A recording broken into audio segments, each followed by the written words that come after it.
अपराध के एक अध्याय का अंत हो चुका है। माफिया डॉन मुख्तार अंसारी की मौत हो चुकी है।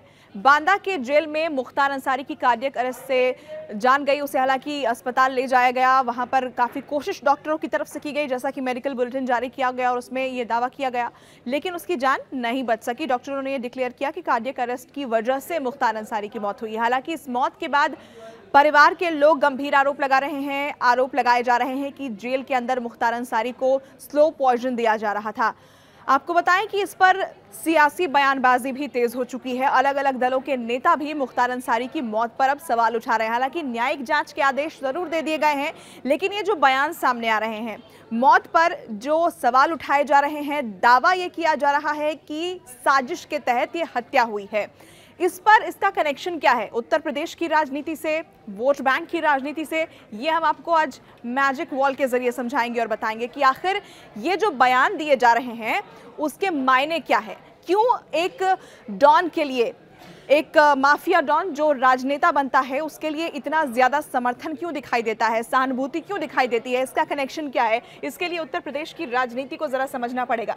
उत्तर प्रदेश की हम बात करेंगे और बात करेंगे उन सीटों की जहां पर मुस्लिम जो वोटर्स हैं वो एक विनिंग फैक्टर में रहते हैं, यानी कि किसी को चुनाव जिताने और हराने में इनकी भूमिका बहुत अहम हो जाती है। ऐसे में उत्तर प्रदेश में ऐसी वो कौन सी सीटें हैं जहां पर मुस्लिम मतदाता जो हैं वो 20% से ज़्यादा की आबादी में है, उन्हीं सीटों की हम बात करेंगे। यहाँ देखिए 80 में से 35 ऐसी सीटें जहां पर मुसलमान जो हैं वो 20% से ज़्यादा हैं, यानी निर्णायक भूमिका में रहते हैं ये मुस्लिम वोटर्स। और ये जो तमाम बयान दिए जा रहे हैं, कहीं ना कहीं इन मुस्लिम वोटर्स को लुभाने के लिए, रिझाने के लिए, उनका समर्थन पाने के लिए ही दिए जा रहे हैं। पहले आप ये समझिए कि इनमें से कितनी सीटें फिलहाल 2019 का जो चुनाव हुआ था, किसके खाते में, किस पार्टी के खाते में कितनी सीट गई थी। इसमें से आप देखिए कि 27 सीट जो है वो एनडीए के पास है, 5 सीटें बीएसपी के खाते में है, यूपीए के पास 3 सीटें हैं, अन्य के पास कोई सीट नहीं है, यानी 35 सीटों में से ये स्थिति आपको दिखाई देगी। अगर मैं एनडीए की बात करूं तो यहाँ पर एनडीए में आप देखेंगे कि बीजेपी के पास 27 में से 27 सीटें हैं।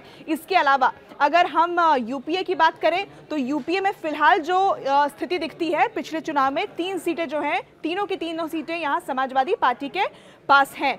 तो ये तो हो गया मुसलमान आबादी वाले उत्तर प्रदेश के वो तमाम ज़िले जहां पर एक एक करके अगर मैं नाम भी आपको बताना चाहूं तो इसमें कई ऐसे नाम सामने आएंगे। आप देखिए यहाँ पे श्रावस्ती है, इसके अलावा गोंडा है, ये तमाम वो ज़िले जो कि मुस्लिम आबादी वाले हैं, यानी कि मुस्लिम वोटर्स का जो परसेंटेज है वो 20% से ज़्यादा है, यहाँ पर बाराबंकी है।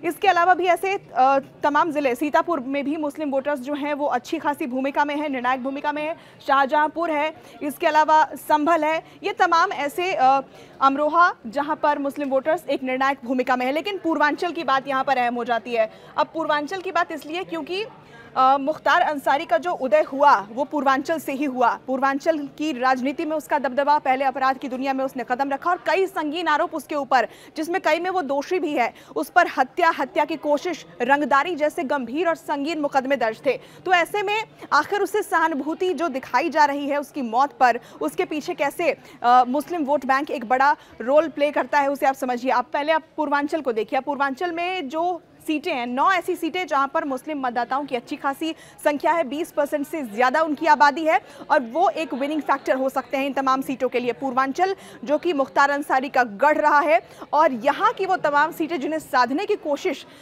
इस बयान के जरिए सहानुभूति लेकर शायद बाकी दलों के नेता भी कर रहे हैं। कई गंभीर आरोप हैं कि आखिर मौत और हत्या में अंतर होता है और उसी को यहाँ दरकिनार किया जा रहा है। उत्तर प्रदेश में कानून व्यवस्था को लेकर सवाल उठाए जा रहे हैं। मुख्तार अंसारी की मौत पर जो सवाल उठ रहे हैं उसे आप यहाँ से समझिए कि पूर्वांचल की आखिर वो कौन सी सीटें हैं। देखिए 9 सीटों में से जो 8 सीटें हैं वो एनडीए के पास हैं, बीएसपी के पास 1 सीट है। यहाँ पर ये भी देख लीजिए कि एनडीए के पास जो है उनमें से सभी 8 सीटें जो हैं वो बीजेपी के पास हैं, यानी कि उनके बाकी सहयोगी दलों के पास यहाँ कोई सीटें नहीं है। 9 में से 8 सीट एनडीए के खाते में है, पिछले चुनाव के नतीजे हम दिखा रहे हैं आपको, और 1 सीट बीएसपी के पास है। ज़िले कौन कौन से यहाँ पर आते हैं वो ज़रा आप देखिए, एक एक करके आपको हम उन ज़िलों के बारे में बता दें।